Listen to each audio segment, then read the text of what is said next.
segala macam dosa, segala macam hal-hal yang berlebihan dalam urusan bukan hanya dunia, tapi urusan itu saja, urusan syariat saja, kalau berlebihan itu bisa bikin masalah. Itu sebabnya ada seorang yang menyatakan pada Nabi, "Ya Rasulullah, aku nggak mau nikah," kata dia.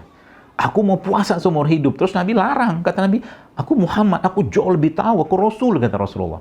"Jauh lebih tahu dari Anda. Aku menikah, aku tidak puasa tiap hari." Tapi khusus Nabi ada puasa wisol namanya, itu khusus Nabi saja. Maka diberikan batasan.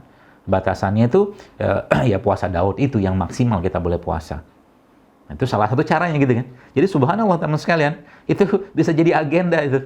Ya. Agenda datang ke kuburan, nanti muhasabah di kuburan, lembutkan hati lagi, atau mengunjungi orang sakit, cari hikmah-hikmahnya di situ, ya. Ya, atau menghadiri jenazah, lihat jenazah itu seperti apa gitu kan. Itu salah satu caranya. Ya. Untuk apa itu semua? Untuk menyehatkan hati. Saya sudah pernah sampaikan, sebagaimana raga itu punya penyakit dan ada obatnya, maka hati juga sama. Jiwa kita itu ada penyakit dan juga ada obatnya. Ya, dan sering saya sampaikan bahwa kalau bicara hati ya jiwa itu mungkin biar gampang sebelah mungkin masuk dari bagian itu, meskipun beberapa ulama menyebutkan terpisah, tapi sebelah sama, soul ya, atau hati atau jiwa tadi. Maka penyakitnya kan dua, kalau nggak syubhat, syahwat. Jadi kalau saya ditanya misalkan, berarti orang-orang yang mungkin banyak tertawa, misalnya banyak tertawa sih nggak dilarang, tapi tertawa terbahak-bahak itu melemahkan hati. Bicara-bicara nggak bermanfaat juga termasuk melemahkan hati, melemahkan iman. Maka itu masuk dari kan dua tadi penyakitnya itu. Itu kalau nggak syubhat ya syahwat, syubhat syahwat, syubhat syahwat. Ya, maka kalau boleh saya katakan memilih teman ya kalau saya mungkin sedikit ngasih apa ya, ya sentilan gitu kan di teman-teman BA-nya Wardah ini ya. Saya mungkin berpesan, jangan sampai Anda masuk ke BA-nya Wardah ini, misalkan dapat teman-teman baru di sini, secara mungkin ibadah, secara iman, secara apa, dari awal masuk sampai keluar lagi sama, sayang banget.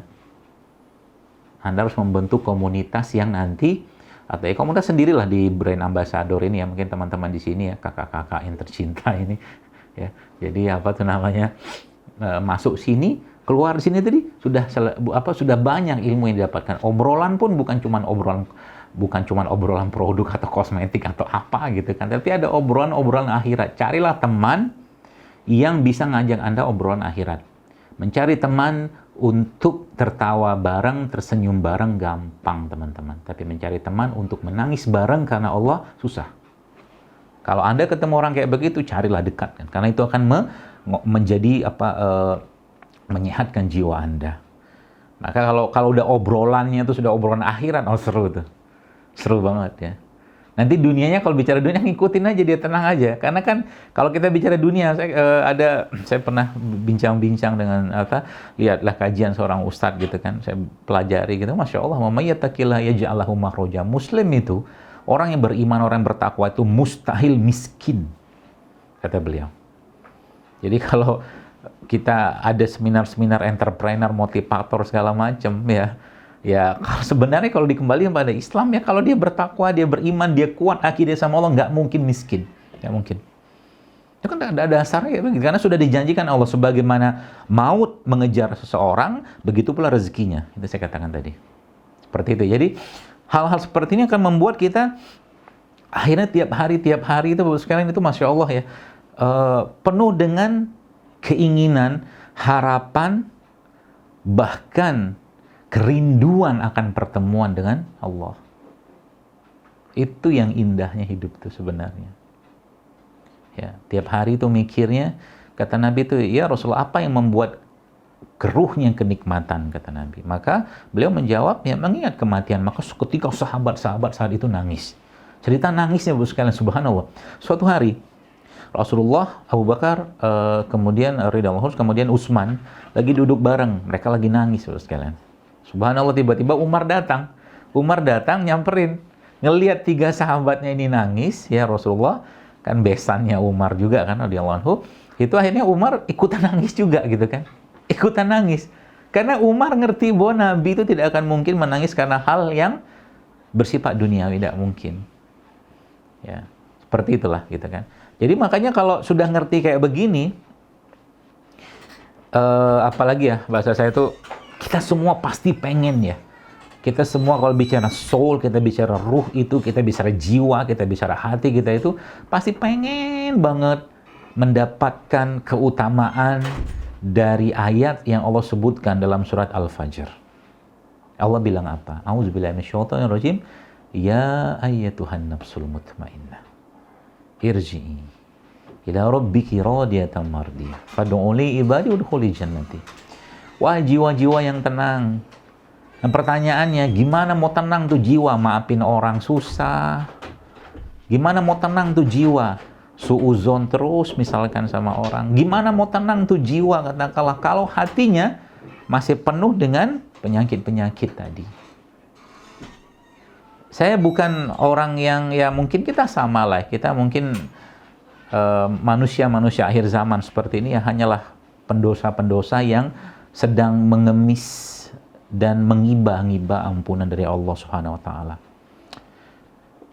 Saya kemarin ada saya alhamdulillah Allah kasih titipan mobil sih ya. Mobil itu kemarin banyak baret-baretnya, banyak baret-baretnya. Kemudian saya berinisiatif, udah saya cat aja nih mobil gitu kan. Udah kinclong tuh mobil gitu kan. Udah cakep tuh mobil. Subhanallah lagi di tol gitu kan. Ini ibarat kata mah ini exit tol, ini saya gitu kan. Tiba-tiba dari sebelah kanan saya ini ada mobil nyalip.